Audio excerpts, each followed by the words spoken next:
بسم اللہ الرحمن الرحیم۔ السلام علیکم۔ رضا یا خسارہ۔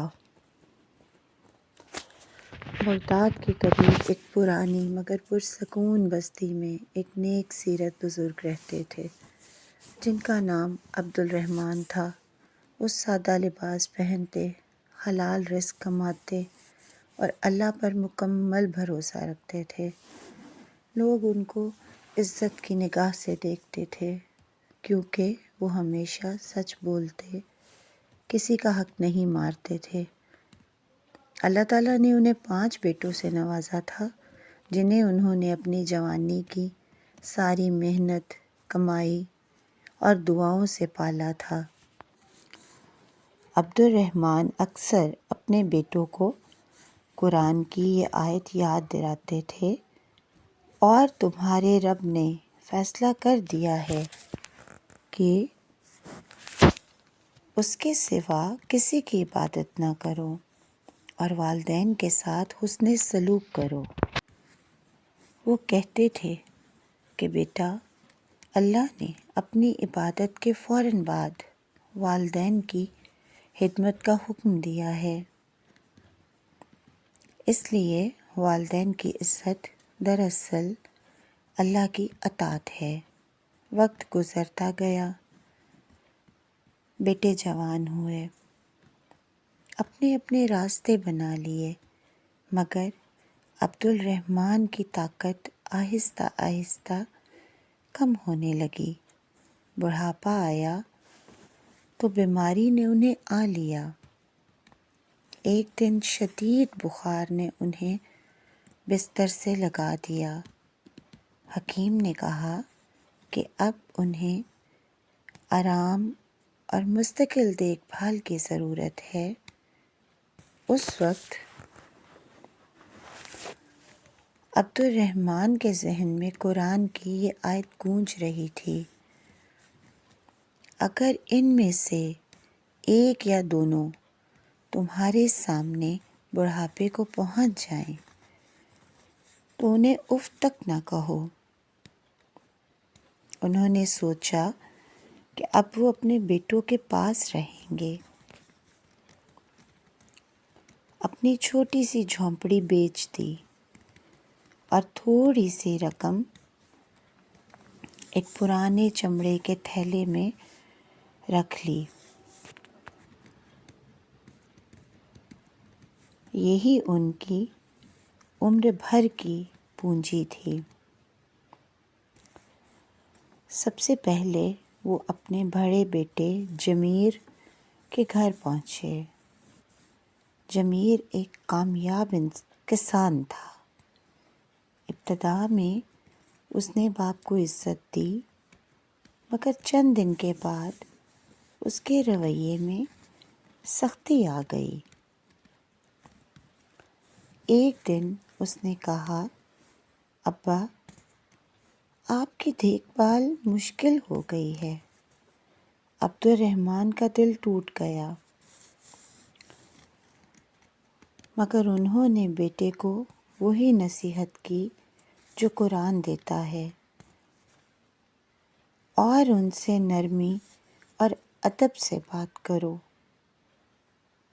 وہ خاموشی سے روئے مگر زبان سے شکایت نہ کی،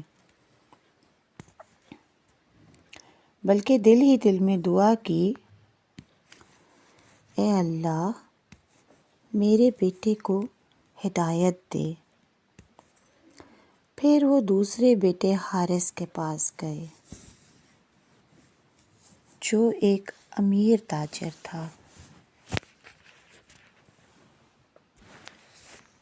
بڑا گھر، نوکر، دولت، مگر دل خالی۔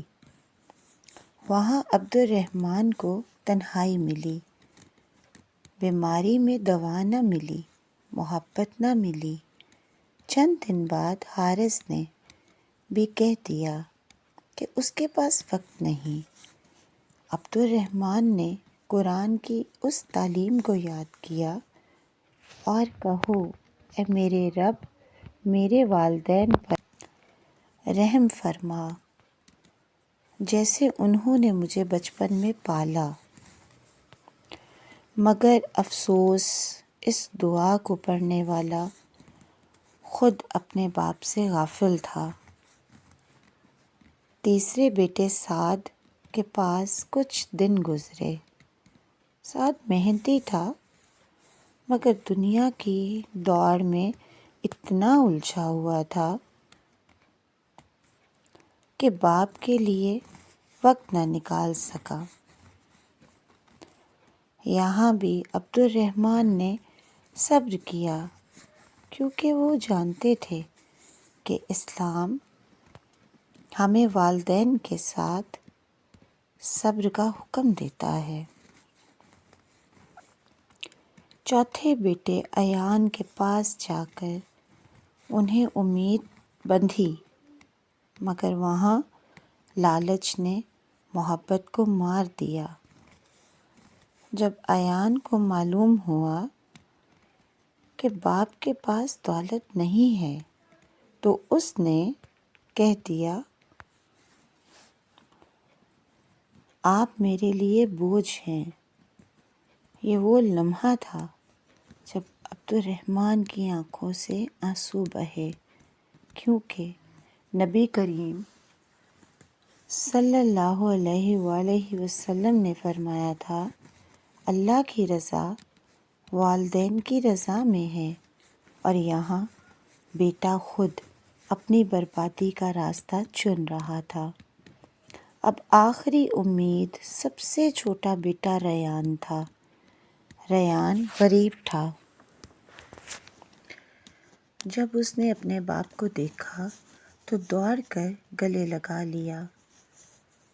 اس کی آنکھوں میں آنسو اور دل میں سچی محبت تھی۔ اس نے کہا، ابا، اب بوجھ نہیں، میری سب سے بڑی دولت ہیں۔ ریان کو نبی کریم صلی اللہ علیہ وآلہ وسلم کا وہ فرمان یاد تھا، تمہاری ماں، تمہاری ماں، تمہاری ماں، پھر تمہارا باپ۔ اس لیے اس نے باپ کی خدمت کو اپنی زندگی کا مقصد بنا لیا۔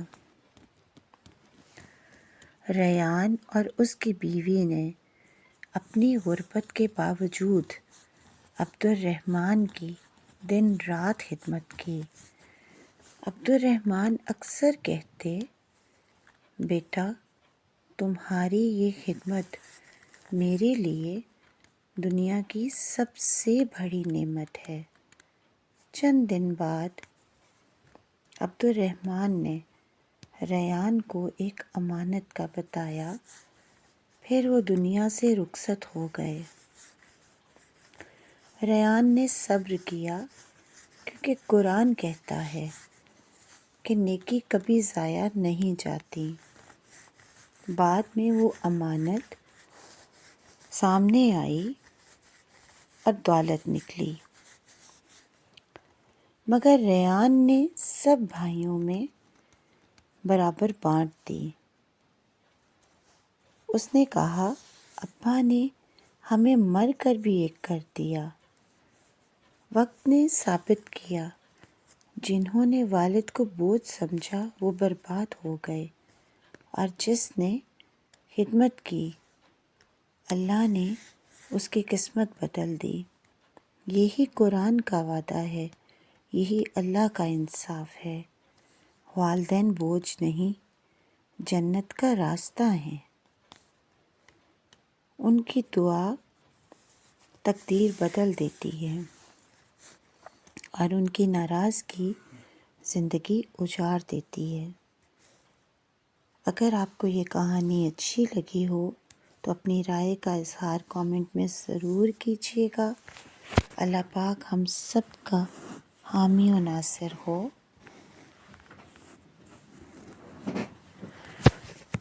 آمین ثم آمین۔ جزاک اللہ۔